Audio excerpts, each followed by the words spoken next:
Assalamu alaikum, everyone, and good morning to you. Thank you all for joining us today for this session on local government challenges of inclusion at the SDPI annual conference.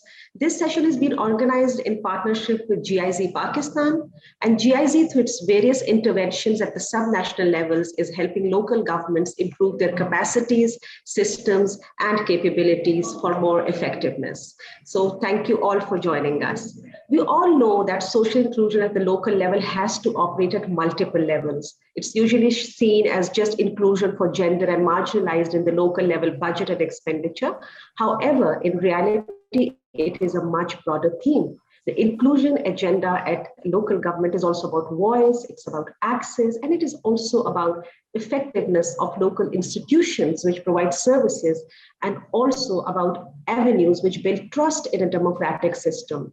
While building trust, we also need to see what are the enablers for inclusion in this area. Is just the government? Is it civil society? Is it just everybody working together? So we are very lucky today to have been joined by a very esteemed panel of honorable guests to share their thoughts on the issue. We are joined by Senator Abbas Bappi, who's the Special Assistant to Prime Minister on e-commerce. Thank you so much, Senator Saab, for joining us. We have from SDPI, Mr. Sajid Amin. From GIZ, we have Ulrich Hueser, who is the GIZ Cluster Coordinator for Good Governance. On the panel, we are honored to be joined by Mr. Ahmed Iqbal, who is a public policy and finance practitioner with experience in the private sector, development sector, and most recently as the elected head of the local government in District Narowal. As Chairman District Narowal, he has successfully initiated various district-wide community engagement programs in the areas of public health and climate change. Apart from that, he has worked on several national and international projects on urban competitiveness, urban transport, and climate finance. We have with us Ghazal Zulfiqar from LUMS. She is an associate professor of public policy at the business school at LUMS. Her research is on political economy of labor, gender, and class. Her policy experience includes a stint at the public policy panel in the US, where she was involved in organizing for rural development. Thank you, Ghazal, for joining us.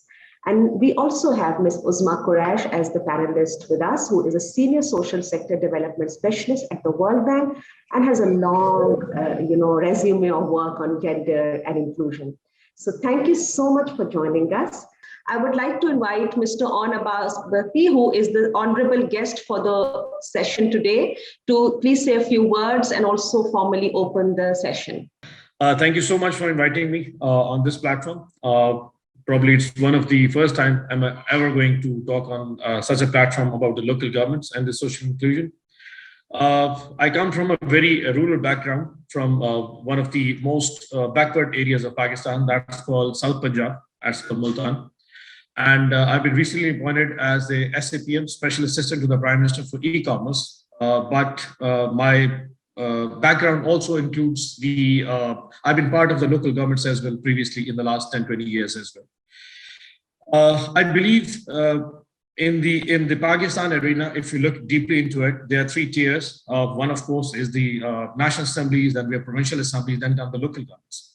Somehow, historically, the main concept of the local governments was to have the inclusion of the lowest tiers of the Pakistani society was not really transformed and developed in a way which was supposed to.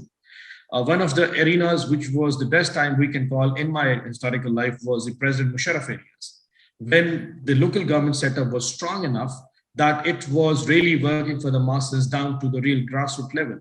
I remember the bureaucracy really working down very hard, because one of the best part of the Musharraf, the local governments, were the ACRs, the annual reports of all the bureaucrats were written by the politicians at those times. So they felt responsible. They were more accountable to the people, and the kind of performance we had in those local governments, I could never see in my political life.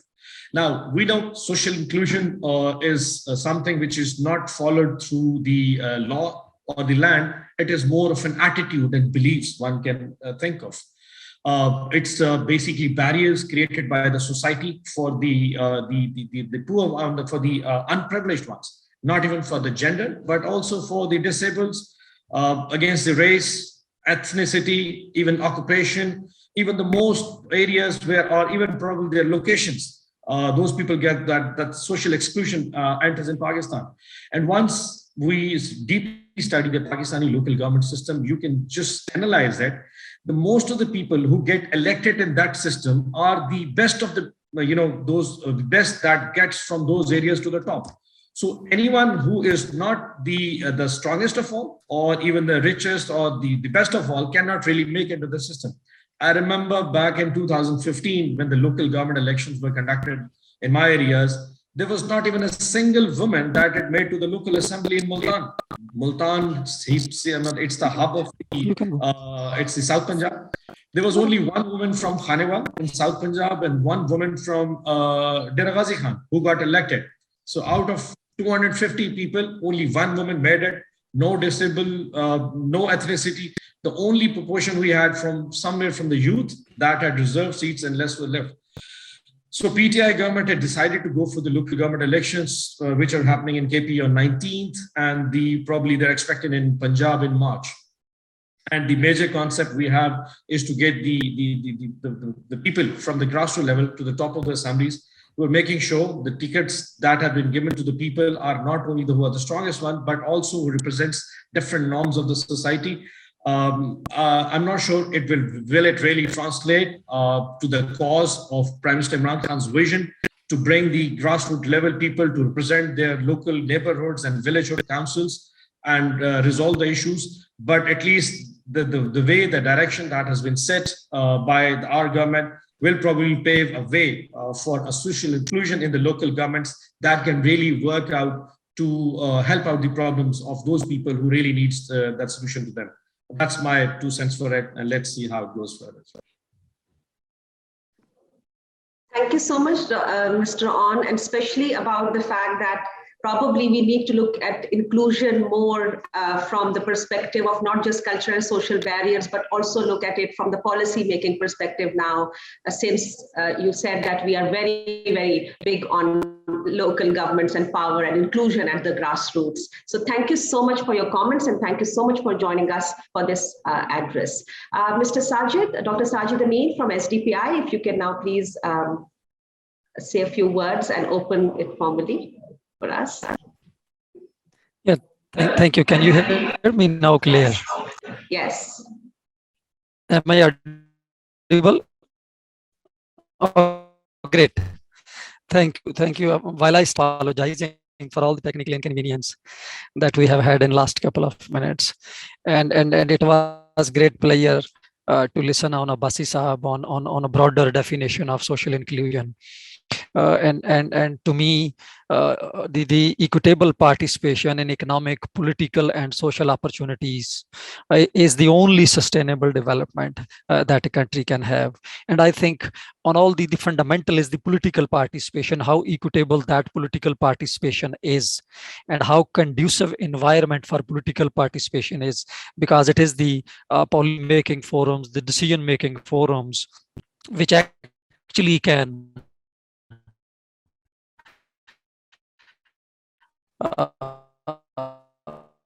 pave the ways for the economic and the social acceptable education and other opportunities, economic opportunities arising. So it was great that this time the government in local bodies election is very much recognizant of this issue that you cannot achieve a broader social inclusion if your decision-making forums are not inclusive and participatory by different segments of the society. Unfortunately, in Pakistan, region, residence, age, ethnicity continue to define and shape your participation in economic, political, and social opportunities.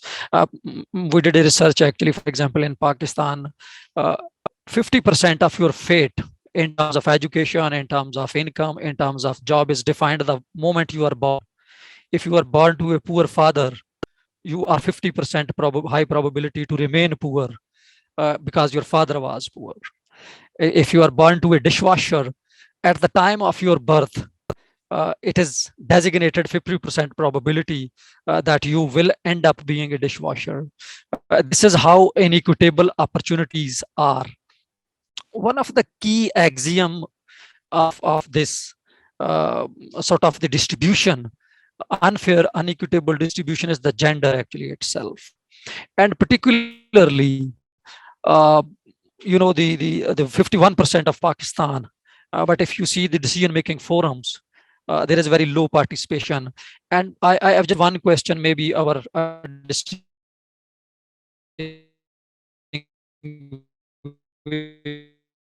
panelists can touch upon, be it kind of representation we will be giving, how we will be giving representation that has implications. For example, is it by the nomination, like it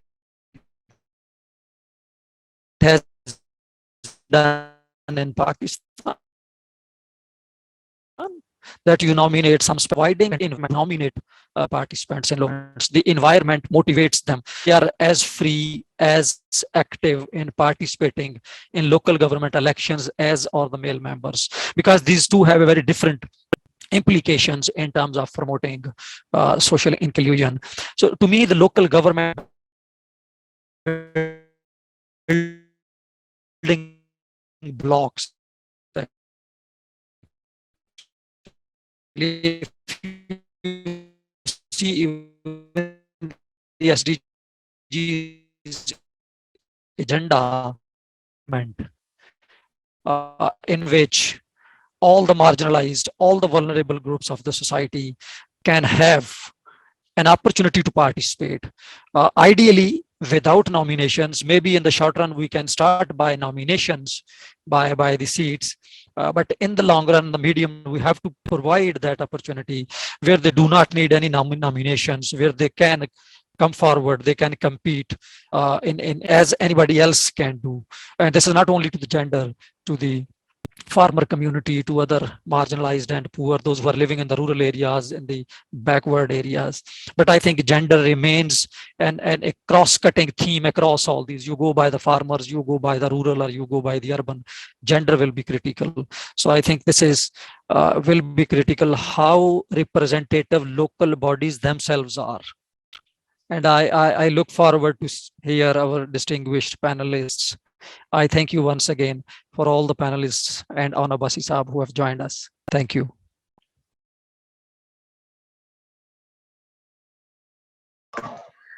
Thank you, Sajid Saab, and especially pointing out to probably an affirmative action in the beginning to be able for all these marginalized groups to be able to participate in local government. Now I would like to invite Mr. Ulrich Hueser, who is the cluster head for GIZ governance stream. Thank you, sir, for joining us. Thank you for actually making this very interesting and very important conversation possible at the SDPI event. Over to you, sir. Thank you so much, Ms. Khan. I'm sad enough only here to give a short speech and introduction, but I would have loved to join. Assalamu alaikum. I'm very happy to have you all here. And on behalf of the GIZ, it is my sincere pleasure to welcome you all to this outstanding panel on local governments and challenges to social inclusiveness in Pakistan. And I do hope I'm clearly heard to all. Are there any technical problems, or is my voice clear? I'm happy to hear that. I would like to extend a special welcome to the chairman, Senator and Special Minister, Mr. Abbas, as well as to all our renowned speakers. Germany and Pakistan have engaged in international cooperation since 1961, and we're celebrating our 70th anniversary together. And we had a wonderful and very successful partnership, and we're looking forward to the next 70 years. And we just had our government-to-government negotiations for the coming next 2 years. And also there, local government is very important. And as cluster coordinator, I'm responsible for the governance sector with GIZ and the programs and the program directors in that sector. And this is a very prominent place. The support for a more efficient, transparent, and inclusive approach to governance, GIZ is advising Pakistan, the government, in decentralization and local government reforms. The GIZ Support Local Governance Program advises KP and Punjab on its provincial governments in enhancing political participation of citizens. It supports the policy reforms domestic resource demobilization, and institutional capacity development of local governments in order to improve its performance and efficiency and provide local services to citizens. I would like to thank SDPI as a leading research institute in Pakistan for creating the space to addressing these topics and the local needs and inclusive participations of citizens in decision-making, especially of women and other minorities, as the minister and other speakers already addressed. Our speakers will provide insights from their long-standing experiences and enrich the discussion in potential reforms and solutions. I wish you all a very inspiring and very successful time. And I say with my humble Urdu, shukriya. Thank you so much. So shukriya, Ulrich, and shukriya for all the work being done at the grassroots, and hopefully we'll be able to make a difference at a certain point in time. So now moving to the panel. And thank you, Ghazal, Ahmed, and Uzma for joining us. And thank you for taking out time to discuss this really important issue. So Ahmed, let's just start with you. You are at the heart of grassroots politics at the moment, being, in district Narowal. And I just wanted to ask you, can you highlight the importance of the citizen-state contact at the local level, vis-a-vis inclusion, of course, and do you see the maximum gaps, like somebody who is on ground, where do you see the maximum gaps that exist for inclusion? Thank you so much, Gulalai and Team SDPI.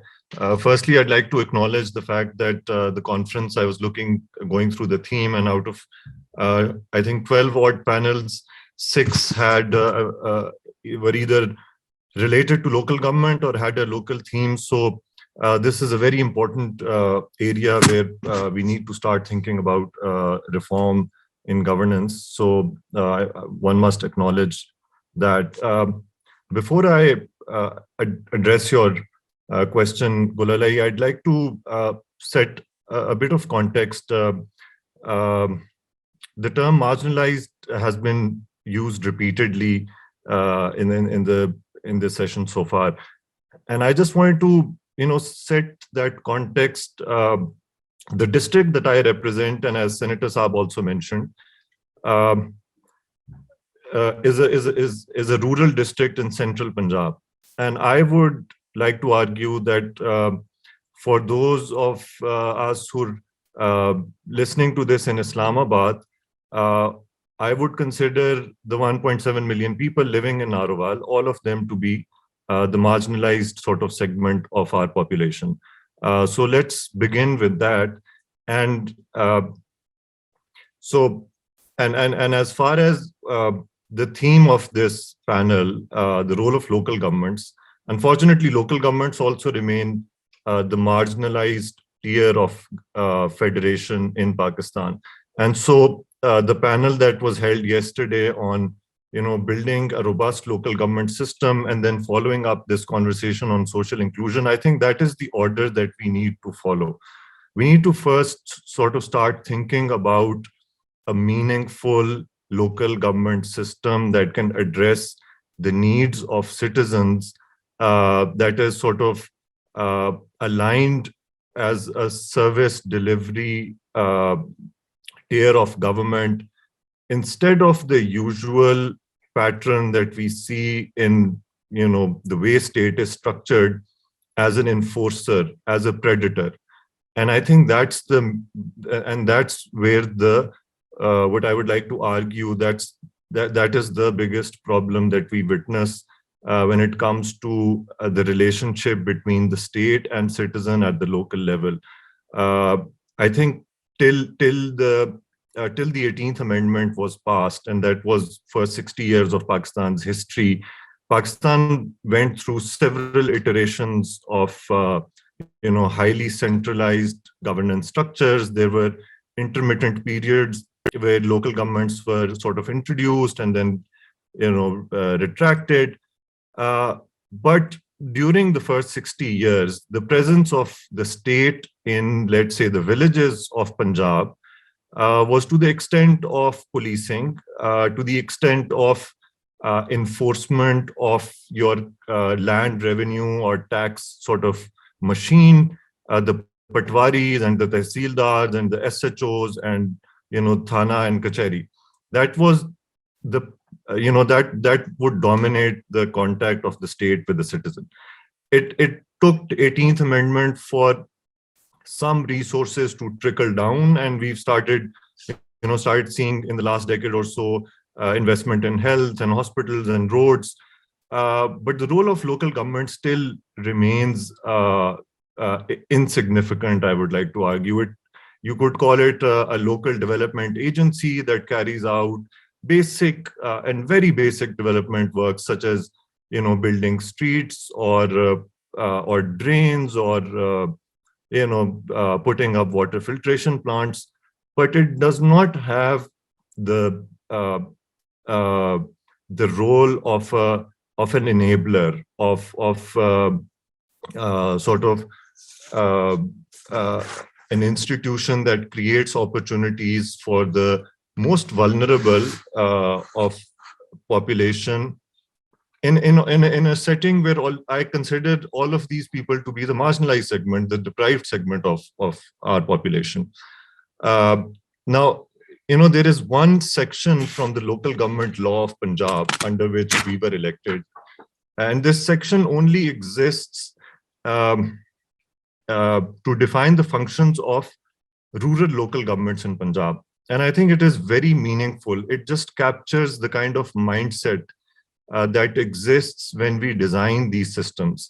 None of the urban local governments, your corporations or municipal committees, have this function. And this sort of comes before any service delivery function that the local government has. It is the section 76E. And I would like everyone to sort of focus on the language. So it states that the function of the local government is to promote social counseling, to inculcate civic and community spirit, and motivate and galvanize, very heavy words, the general public for, and this is the most important part, motivate the general public for compliance of laws, rules, and bylaws. And that is where we begin from. That is the, that just, I think gives an insight into how these laws are drawn from a very patriarchal sort of mindset that we are also trying to deal with in our conversation today. And I think till these laws and legislations this legislation is done through an extremely inclusive process, we cannot sort of create those institutions. There is a need for a complete paradigm shift in terms of how we view citizen engagement.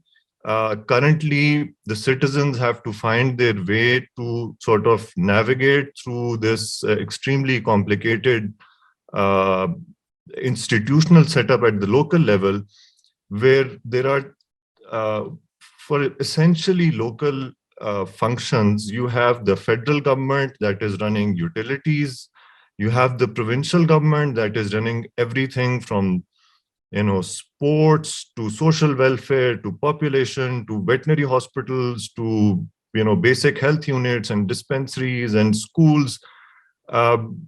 Even the student council, the parent-teacher councils in our local schools have been hijacked by the provincial department. And then there is local government, which has very little role. And I mean, it exists sort of as a placeholder, I would like to argue at this point. So I think the gap sort of exists in the absence of robust sort of local government laws, because there is a lack of consensus. There is need for political consensus, be it at national level or provincial level. Political parties of this country were able to sit down together and draft the 18th Amendment with consensus when they realized that a centralized federal government is highly inefficient. It creates sense of deprivation. And I think now provinces have become those centers of control and power and excessive centralization, where for citizens in Narowal, not much has changed in terms of the capital being shifted from Islamabad to Lahore, but still the decisions for allocation of resources are happening there. For example, one report that I came across recently from SDPI, an analysis of Punjab's budget, Lahore receives a per capita development funding of 2,600 rupees per year, whereas Narowal received 364 rupees per capita. And now let's just put that into perspective, that here's a high income city and here is a low income rural district. So we're sort of stuck in this cycle. The budget of the district council for this year, the principal local government, is $1 per person for the highly marginalized segment of population. So there is a complete, I think there is need for national consensus on this. We need a paradigm shift. We need responsive local governments. I would like to touch upon this question Dr. Sajid Amin asked regarding reserved seats. And I think this is, we've been sort of celebrating the reserved seats for women and minorities and vulnerable groups as if it's a very progressive step. But this is not something new. It was introduced in the 1935 by the British Indian government in the the Government of India Act. It has been part of our system during the regressive Ziaul Haq regime. It was actually not there during the People's Party's government in the 90s. It has, so and these seats, we have to start asking real questions. Do they actually have any meaningful role in governance, in policy making?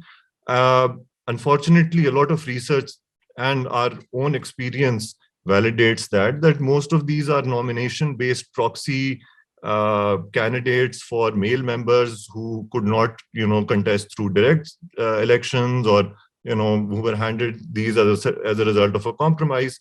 And so I think I don't know what the solution is, but definitely we need to start thinking about some sort of direct vote for marginalized, vulnerable groups, be it women, minorities, elderly,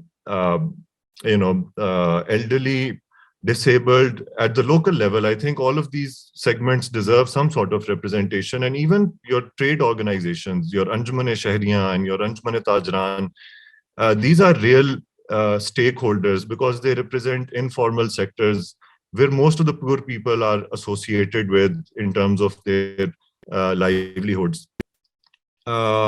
Lastly, I just want to, I'm looking forward to the rest of the discussion, but I just want to caution our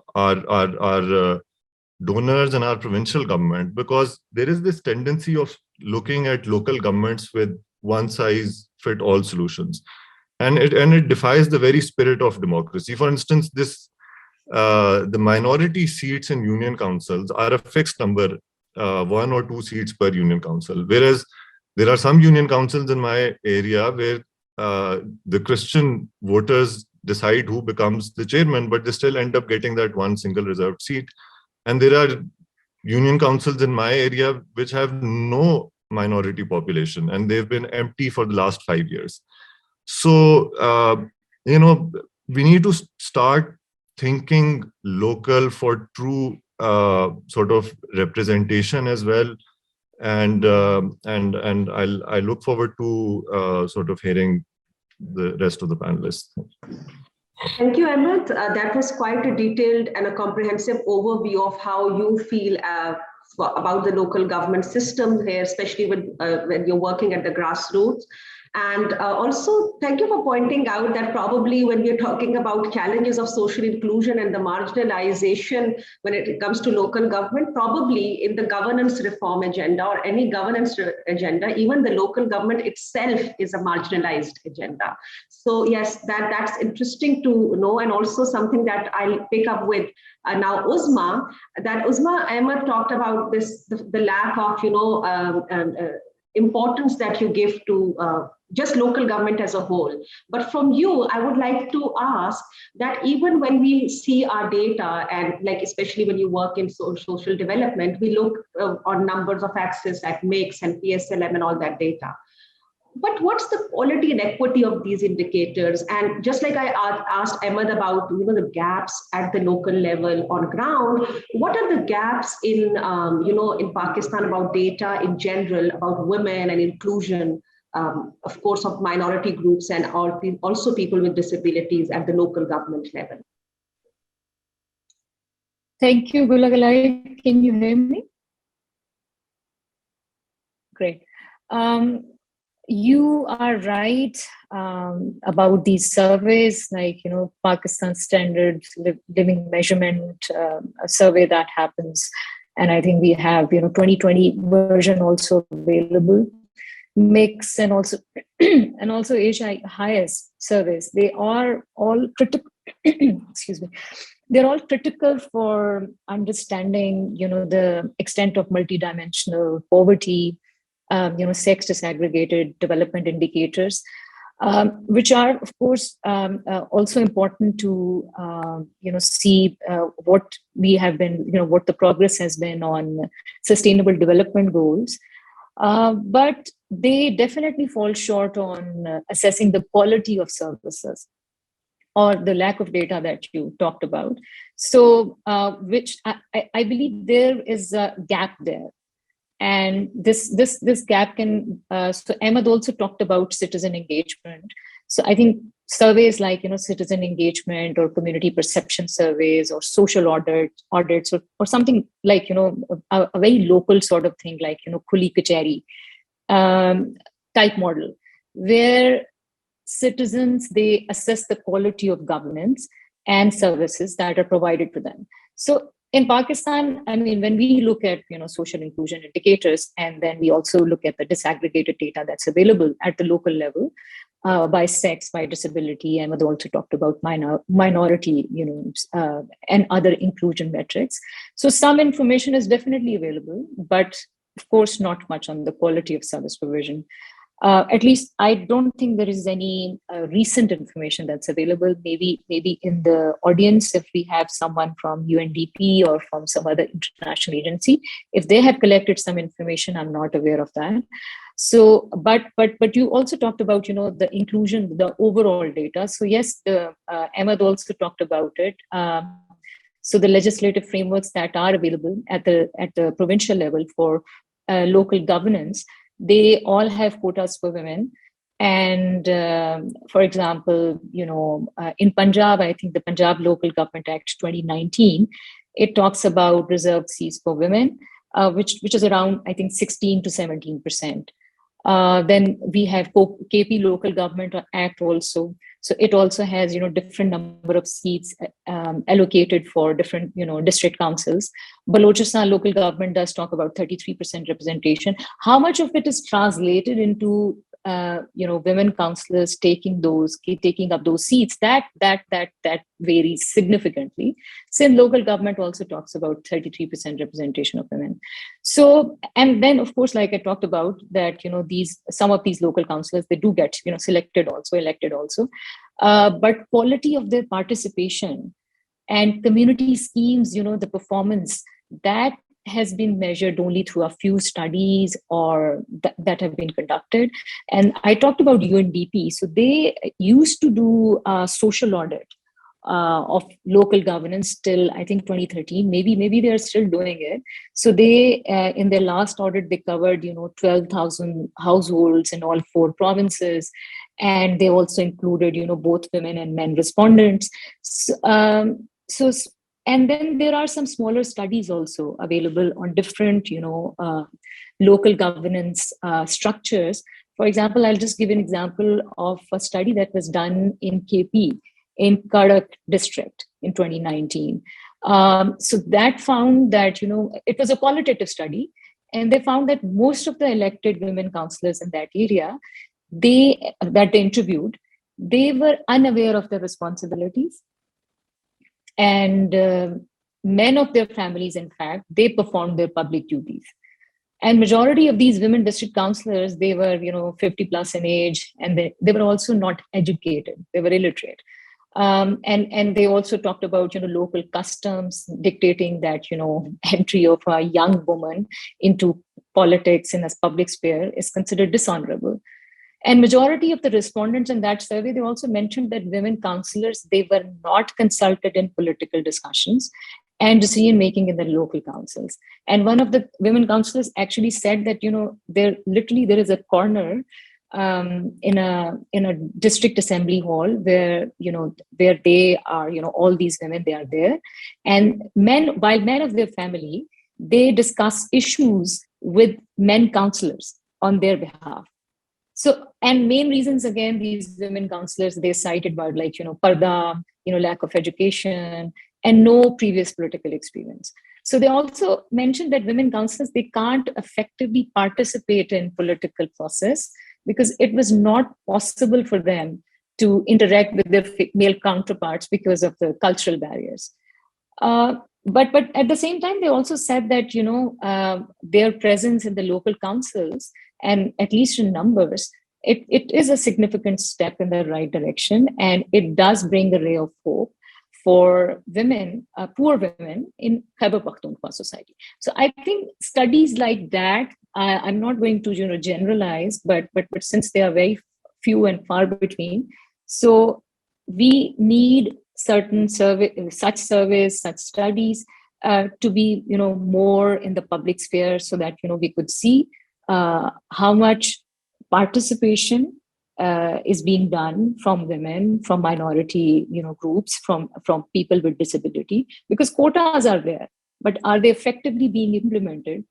That can only be assessed if we have such qualitative surveys available. Thank you, Uzma. Actually, your point about sharing the experiences about women councillors resonates very well with what Ahmed talked about, the fact that even when you have these representatives, they are, either because they come from those backgrounds and then they have no real decision-making powers. And especially when you talk about not even being included in the public decision-making that they're being there for, they're on those seats, but they're not being able to.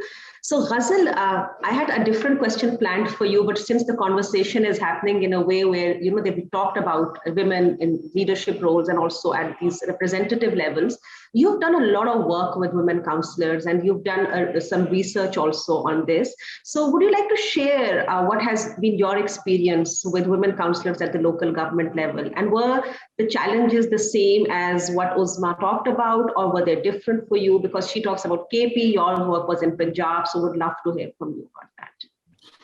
Thank you, Gulalai. Yeah, so really interesting insights from Ahmed Saab and Uzma. Yes, what Uzma mentioned, my findings in Lahore and Kasur were very similar. But before I get into the dismal findings, let me also talk about the importance of local government for minorities and women, because for years I've been studying women in the informal economy. And for women, home-based workers, anyone that does, that is in any way connected to the policy, advocacy, and organizing of women home-based workers would know that there has been a lot of work being done at the national and provincial level. So we have draft home-based worker policies at the national and provincial levels in Punjab, Sindh. The acts have even been passed. So in Sindh, the act has been passed. So a lot of work has been done by activists, but we do not yet see action on the ground, right? So registration of home-based workers just began in October, but abhi tak unke wo, their benefits has not started coming in. So what these women decided, along with the activist support around them, 2-3 years ago, is that they need to stop waiting for the local government, to come and solve their problems. They said, well, we are going to fight the fight ourselves. And finally, the latest results are that of the 88 women that were fighting in Punjab and Sindh, 35 have won seats. So 35 women, home-based workers have won seats for the first time. This is a great win. And that is because they've realized, I think what Ahmed Saab was also talking about, that the impact that you can make at the local government level, provincial and federal, is not possible for people who are politically disenfranchised, right? Or that cannot benefit from dynastic politics. So that's the good news, that, you know, people are realizing, these women who have been part of the policy and advocacy process and have been disenchanted have realized that this is the avenue for them and they have to stay there and keep fighting. So that's, but then to move on to my research in Punjab, and you know, Uzma mentioned we need to do qualitative work on this to understand more, and so that's what our research was. So my students and I did this research at a qualitative level. So we did focus groups, we did in-depth interviews in Lahore and Kasur, and you would think Lahore ke results achhe hone chahiye, you know, we're this urban space, but unfortunately the findings are very similar to what Uzma has just talked about. There were lack of access to government funds. Women did not even have access to basic infrastructure like bathroom facilities or offices. So the chairman's office was the only place where they get to sit, right? And then when they take their proposals, they are exactly, as she said, they're sidelined. And then they're expected to maybe be involved in what are called feminine problems like domestic disputes. So, you know, these patriarchal dynamics do determine. And then we had a female counselor that said, "Main elect to ho gayi hu, but it's my husband who does all the work. I'm not allowed out of my house." So, because just as Uzma said, you know, these women are slapped with this idea that they're dirty women if they step out. And we see this in the economic sphere. So economic and political, all of this, the patriarchal dynamics are very, very similar. And the interesting thing is, you know, you also mentioned previously before we started the panel that you'll ask me about international research, and the international research really mirrors a lot of this. At the same time, there is a push internationally and within Pakistan that this narrative that women are inherently naked, right? That they are going to fight corruption. But I'd like to, you know, go back to the Shahzad Roy's song that "Nek wo hai jisko mauka nahi mila." So, you know, Anna Marie Goetz, one of my favorite authors, has written a classic article called "Women as Political Cleaners," in which she talks about these initiatives all across the globe, especially in the global South, Latin America, and Asia, where you know, we are told that women are going to come and clean up the mess that men have created. But then, you know, this book that is a must read, Sadaf Ahmed, you know, anthropologist at LUMS, has just written an excellent ethnographic account of women police officers across the nation in Pakistan. And what she talks about is also relevant here for women counselors, that they are not part of the solidarity. They're not part of the network. So as they are kept sidelined, they, you know, wo corruption kya clean karengi, they are just not allowed in those spaces, not taken seriously. And that comes from, you know, we begin that conversation at the household, and then we continue it in our economy and but at the same time, the women counselors that we talked to did say that women come to us and the other minorities. So for instance, it's always a double whammy. If you're a minority, you know, if you're a woman and then a Christian, a woman and a Hindu.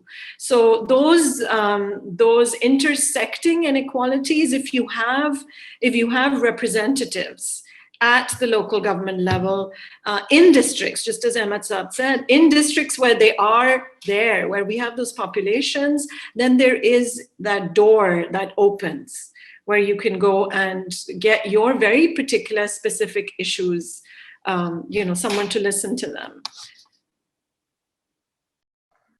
Ghazal, that was very interesting, as women as political cleaners and this concept of where mauka mile to, everybody would be the same.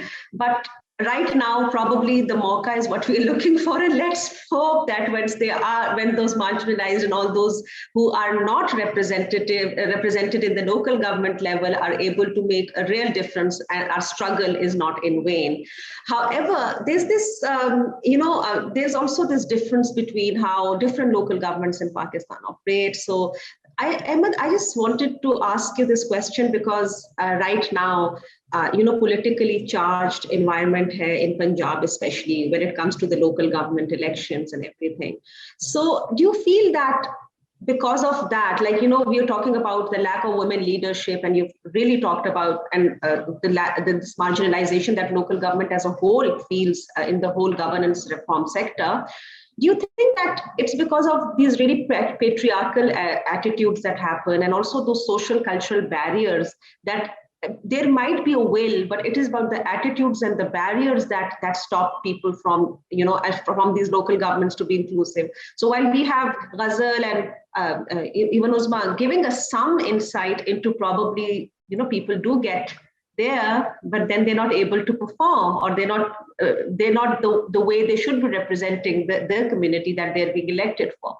So can you please just talk a little more about that, especially in Punjab?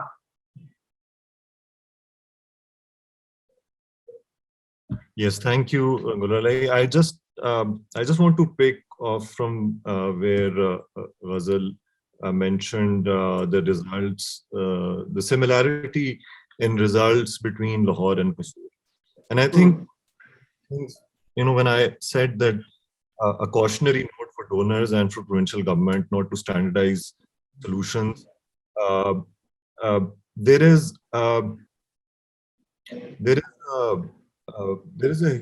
an institutional sort of embedded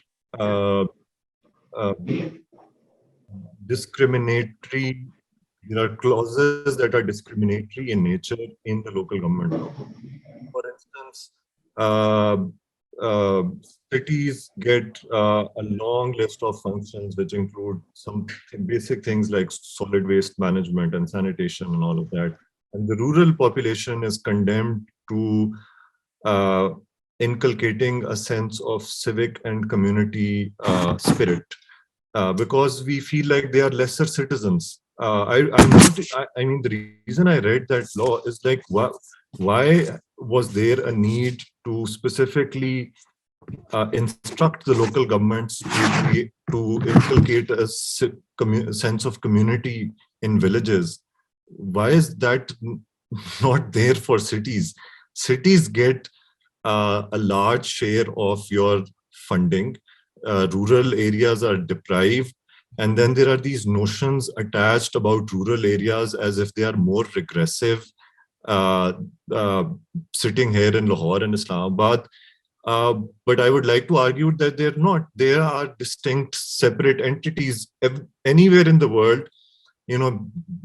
If you're in the US, the Bible Belt or the Northeast or whatever, two different, I mean, you can't recognize one from another. I mean, and this rural-urban way of life is different everywhere. Now, I would like to also, in the same breath, say that there is more potential for getting good results out of empathetic policies that bring everyone together. For instance, in Narowal, you will see girls and women riding motorbikes that you would not see anywhere in Lahore and Islamabad. And despite all the sort of the barriers that we talked about of patriarchy and religion and all of that, in the University of Narowal, which is a public sector university, in every given year, 70 to 80% of the intake is basically female students. And so there is already a lot happening, but the state is not, sort of facilitating and playing that role of an enabler. Women are sort of making their way into the mainstream, be it education or, sort of going about their life, but the role of the state is not there. I think local governments can play, women representatives can play a much robust, stronger role if we do away with this totally, this, I don't know, there should be a study on what have the reserved seats been able to achieve for these marginalized groups. And just like a regular candidate contests an election through a direct ballot, is it not possible that women voters get to vote for women candidates, minority, members of a religious minority get to vote for their representative in a polling station when they are electing their MNA, MPA, chairman, mayor? I think that is the main sort of challenge. The people who made these laws gave them a lesser status in the same assemblies, in the same councils, in the same sort of forums where whenever there is a discussion of distribution of resources, whenever there is a discussion of local government has very little policy making role, but when it comes to local taxes, etc., the general elected members sort of have this sense of entitlement that because they were elected through general public's vote, they should get their mandate is more heavier than the rest of the members. But but to sort of sum it up, I think the solution lies in extreme decentralization, and I think even district is too big of a tier to sort of ensure meaningful representation. The Union Council is one institution of the state which is closest, most accessible to every citizen.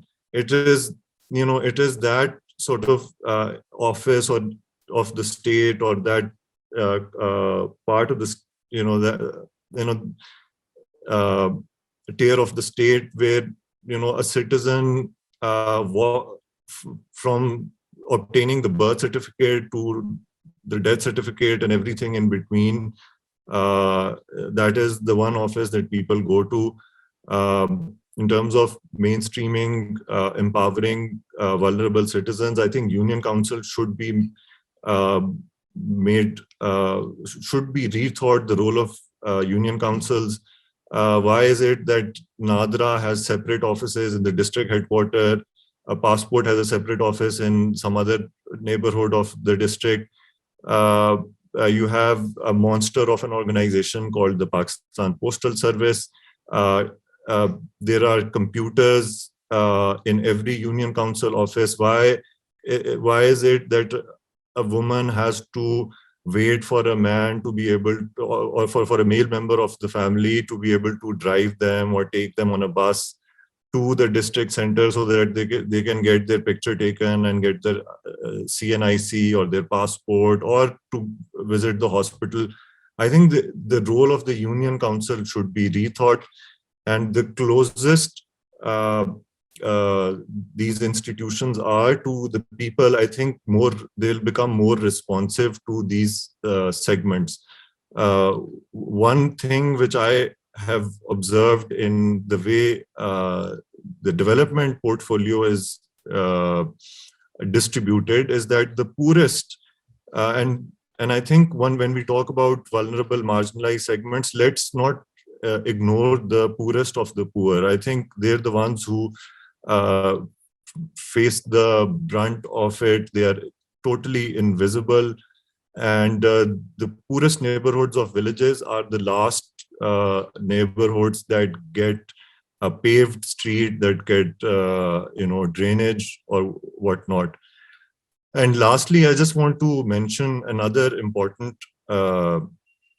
barrier towards social inclusion, and that's probably also related to patriarchy. We have a very ageist sort of mindset. Pakistan is now a very different country from what it was 10, 15, 20 years ago. 35% of our citizens are under the age of 15. Now they are citizens of Pakistan, and they have the right to public municipal services as much as any other citizen does. But do they have a voice? Do they have any representation? What is the state even receptive towards it? They don't drive cars. They walk on the streets. They go to parks. They need safe streets. They need street lights. And I think we're sort of totally oblivious to the needs of young Pakistan. So if 35% is below the age of 15, another 35% is under the age of 35. So in a room full of 100 Pakistanis, 70 of them are young Pakistanis of different age groups. So and our structures and our systems and our political representation in the national provincial assemblies, I think average age would be like 60 plus, which is 6 to 7% of Pakistani population. And I think this is a big disconnect that we need to also include at the local level. So functions such as sports activities, youth festivals, fairs, exhibitions, any sort of activity that has to do with the catharsis of the society. These are very important for the young population. We grew up in a Pakistan which was very different. There was horse and cattle show in Lahore. There used to be concerts everywhere, and I feel for these young citizens who the state is totally oblivious to their presence. What are their needs and what do they want to achieve? So I think when we talk about all of these segments, let's also think about this is not even a minority segment. This is the majority of Pakistan. Our intent of legislation and local governments, our policy making, I think the first line should be, we should talk about who the recipients are, who the beneficiaries are. And I think that will probably put us on the right path. Thank you. And thank you for talking about this disconnect between, because are you actually engaging those who require that service delivery at that level, so that's also a very interesting area. Also the fact that you talked about union councils being made the center, of local government service delivery and other engagement activities.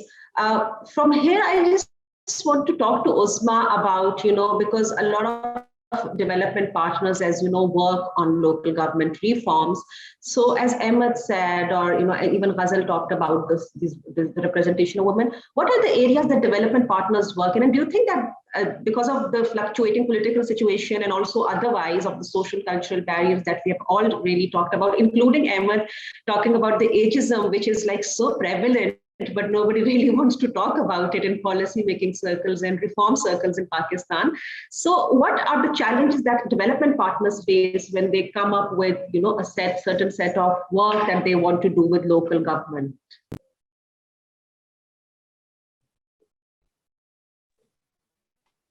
Thank you, Gulalai. Before I respond to this question, thank you so much, Ghazal, for talking about, women home-based workers, their struggle, and how, political empowerment from within actually brings the biggest difference.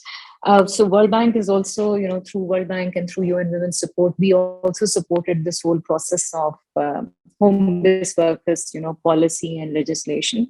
And KP also passed the law on home-based workers. And I'm sure, Karachi has very vibrant groups on home-based workers that are taking the political representation to another level, because these women are at the forefront in terms of, highlighting the issues.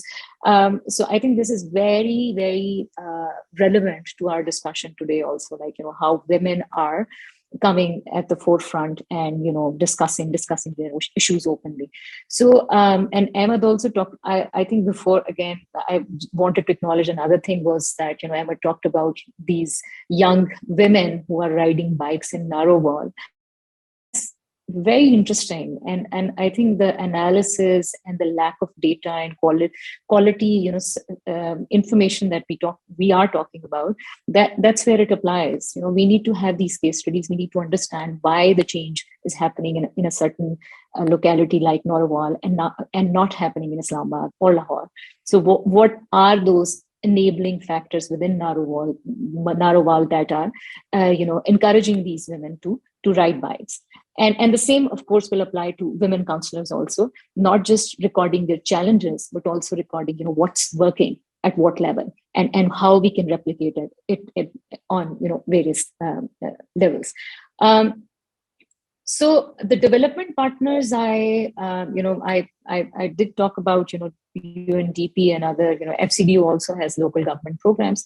I can talk about, what has been doing. So one of our program was for Punjab Cities project that focused only on the urban, local government structures.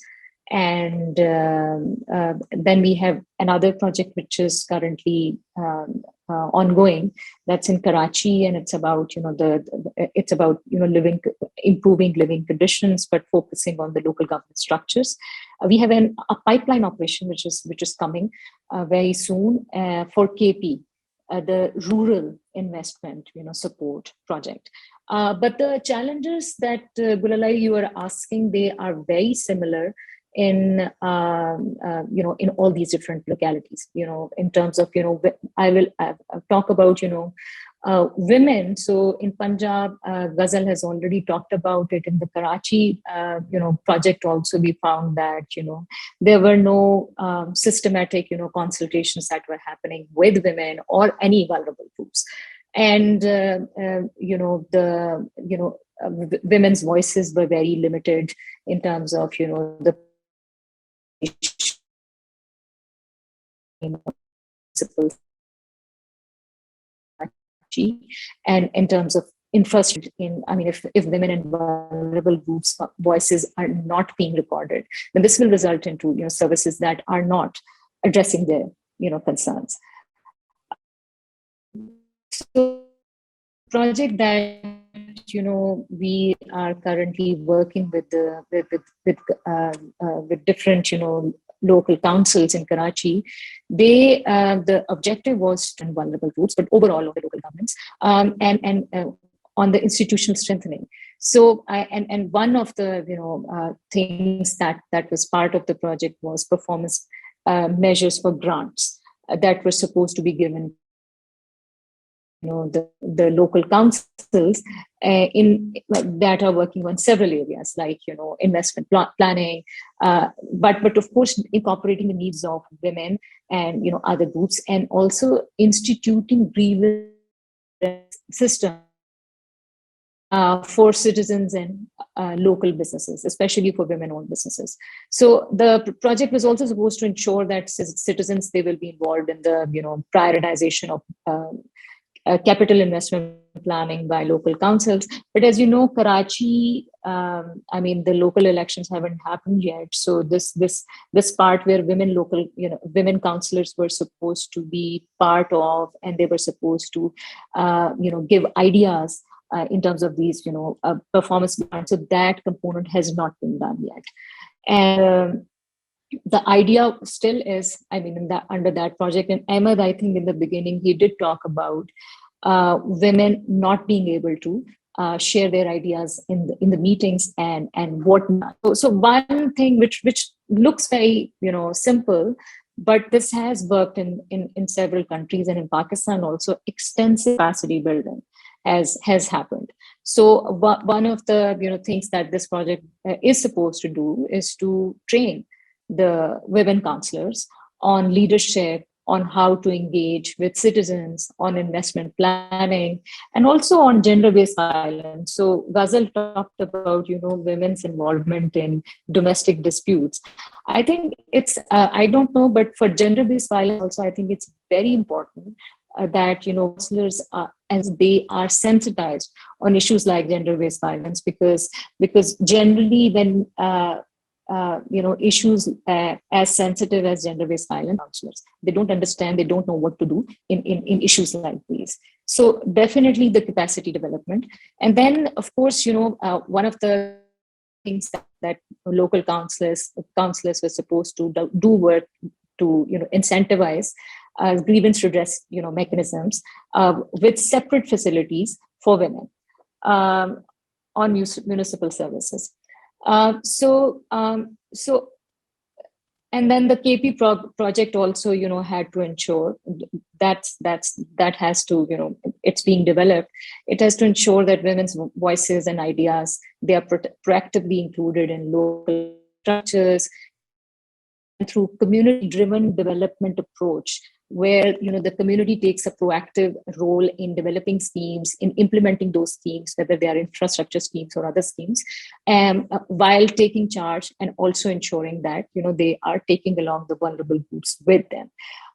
So these are some of the projects that World Bank is doing on local governance, but of course there are several other projects also which other development partners are doing, and the challenges are very similar in different provinces. I'll just mention also another thing that this capacity development model that we are talking about, for women counselors and for women, for vulnerable groups. So Aura Foundation also, Ghazal talked about, women home-based workers and how they got elected in the end. So Aura Foundation also did run a program. That's a bit dated information, but they did run a program with 1,500 women activists.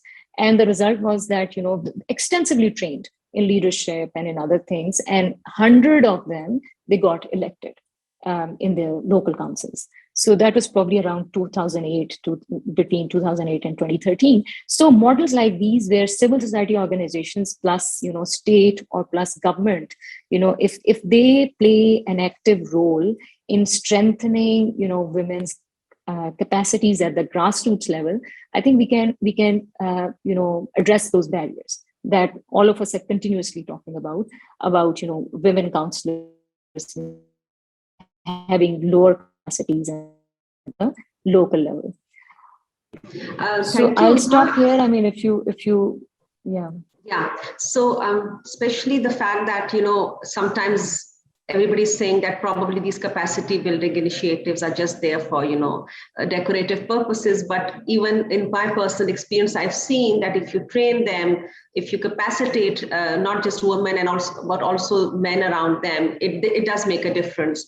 And you also talked about this one thing that why don't you see, like Ahmed talked about women riding motorbikes in Narowal and not in other districts that you were, or in other union councils. Probably the reason might be, and this is just my perspective, we might have to have a special qualitative and quantitative research to think, but probably there has been a history of empathetic leadership in that area, at the local level. So probably that helps. And I would like Ahmed to answer this when we come to the Q&A sessions, because we do have a lot of questions coming in now from audience who's watching it. But yes, capacity building, empathy at the top level as well as the local level helps. And something that you talked about was the community-driven, interventions that are really, really important, because that's where people find their true voice and calling. So Ghazal, my last question to you before we open for, the house for the questions that we already have, is that, we've talked about women leadership and other the need to have all those marginalized being included in the process, but we need to talk about trust circles, So who do people trust in in those communities? Government definitely doesn't come under the trust circle, or does it? This is something that I really want to ask. And where do people actually find those trust circles at the local level that you might have observed, which enables them not just to, discuss what really is bothering them, but also give them avenues to prosper, as we talked about. So I see Ahmed smiling. I suspect he might have the answer, given his, his where he is situated.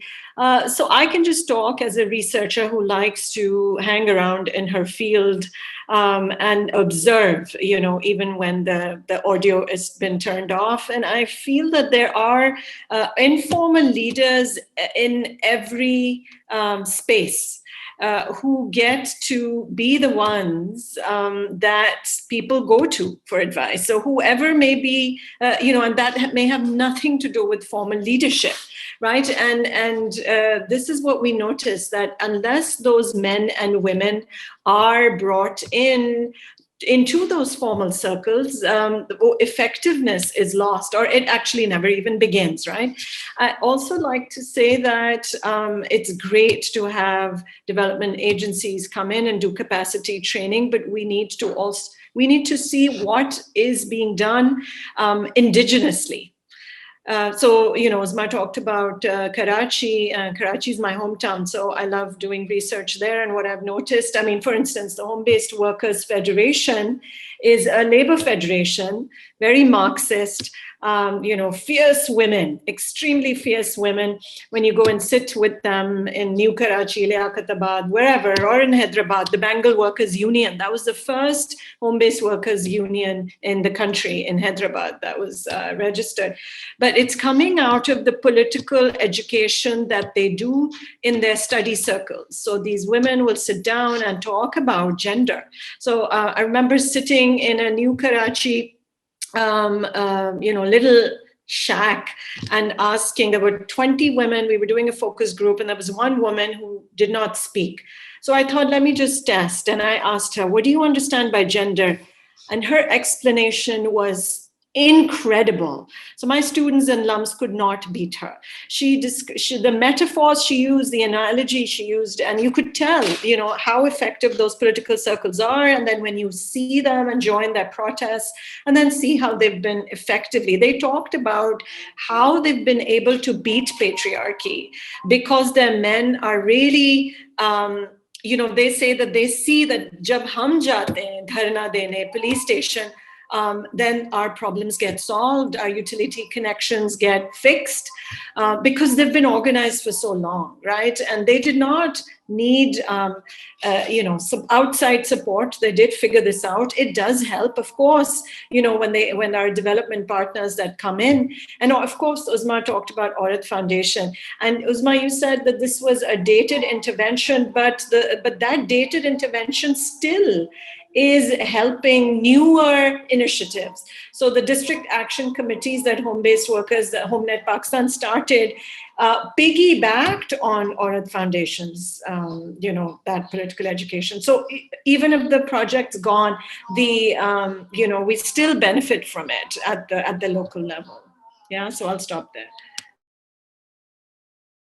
Yeah, I guess the sustainability part of all these projects is something that all these projects actually really want to work on, because that's how you lead to the reform or the change that you're planning to do.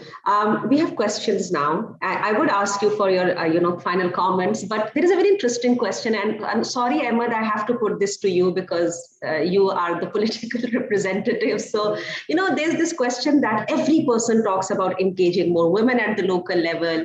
But what do political parties do in this regard? Do they actually make an effort to, have those inclusion within their own parties, and so that they can have those representative governments?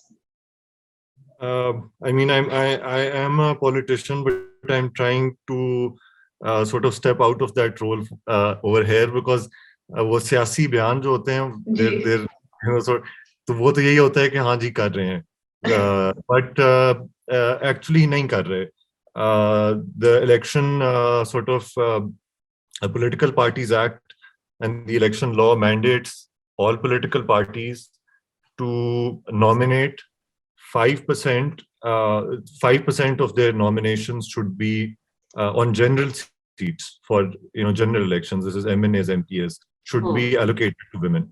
last election, I think PTI, PMLN, People's Party were, they, barely met the threshold.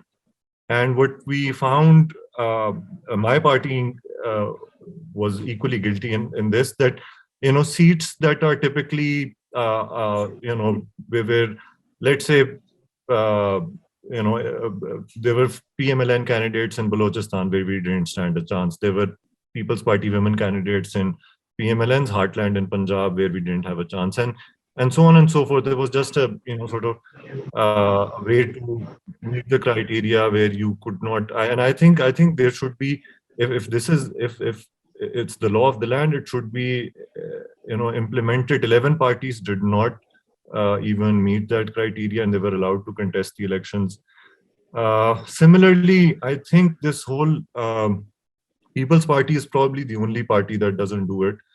But I'm not sure if these women wings of political parties are an effective way of giving voice to women, because what happens is that you've created this subordinate wing, because the main organizational structure of the party is dominated by men, and then there's a women wing that has a federal president and a district president and a provincial president.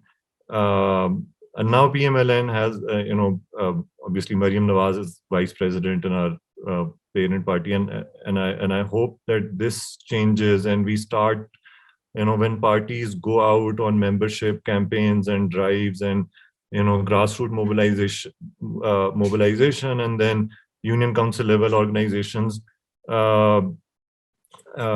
perhaps some sort of a mandate that requires political parties to have a certain amount of office bearers who and maybe do away with this women wing parallel structure, because I'm not sure if it's able to achieve anything. It's not part of the party mainstream. So political parties have an important role to play in generally instilling those democratic values. Political parties have to sort of be decentralized in their own, their own structures should be decentralized. And what we see is that political parties, all of them, regardless, they do not have a strong tradition of internal party democracy. They're all nomination-based office bearers. And so, there's so much discretion involved. And I think that's the problem. We need to do away with discretion, and we need to really start listening to people.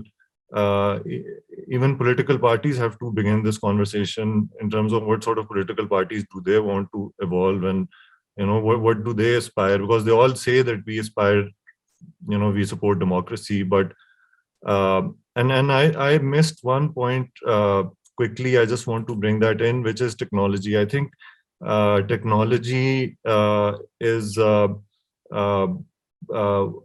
huge, it'll be a game changer for providing for social inclusion, for access to public services.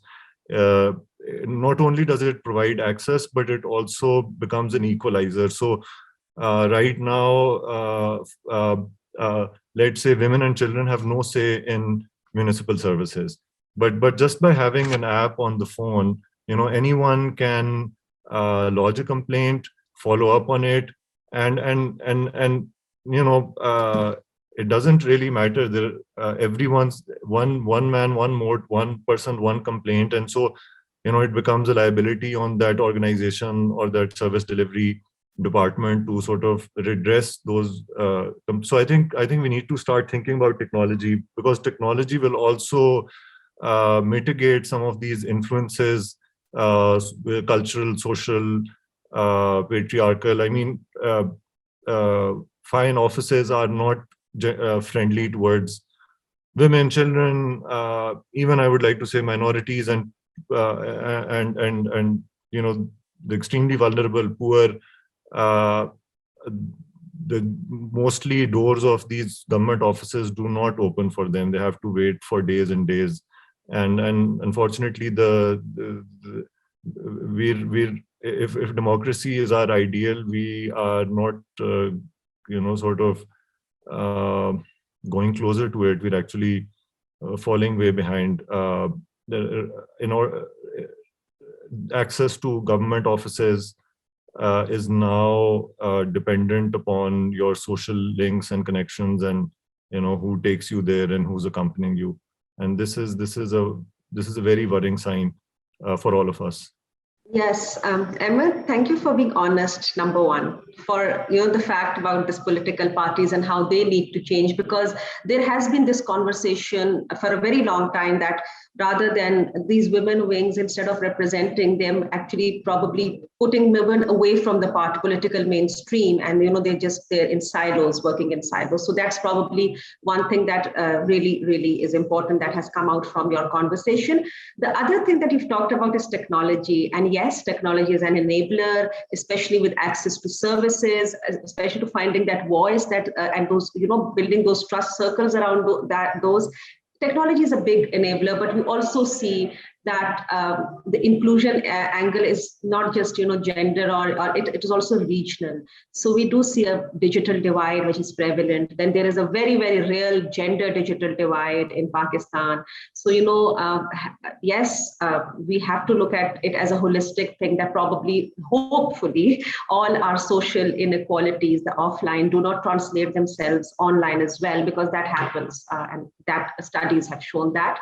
But really insightful conversation, especially coming from somebody who has worked with these communities for very long. And Uzma, any final thoughts? We do have a lot of questions, but we don't have time. So I just want probably two things that you feel that we just need to do to make sure, because this should not be a session where we just talk about all those challenges. So during the conversation, we did find out that probably, just doing certain things a certain way, even having indigenous practice, indigenous level of, the community-based engagement, that can help us. So two things from you, two things from Ghazal. Ahmed has already spoken at length about what needs to be done, and very good recommendations. Thank you for that. But Uzma and then Ghazal.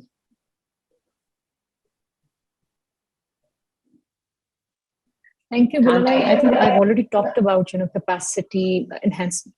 You can't hear me? Yes, we can hear you now. I've already talked about.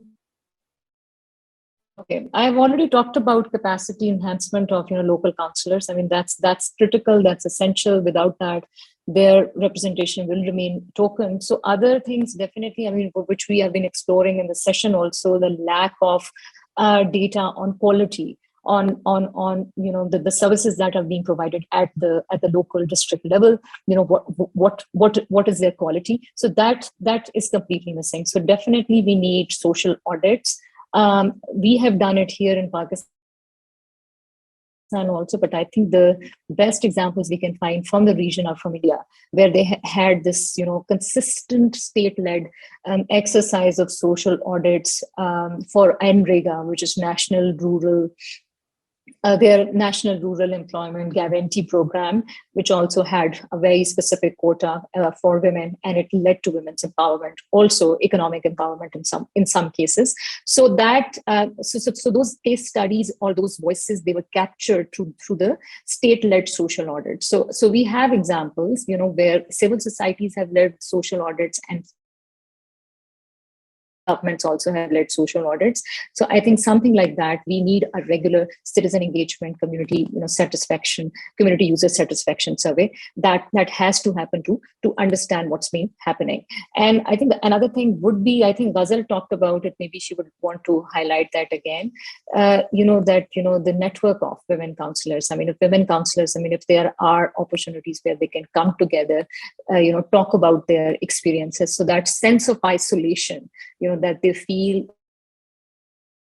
where they are not able to even, voice out their concerns in front of their male family members or their male counselors, that thing gets, broken, and they are able to, hear each other, and they are able to get, encouragement and empowerment from within.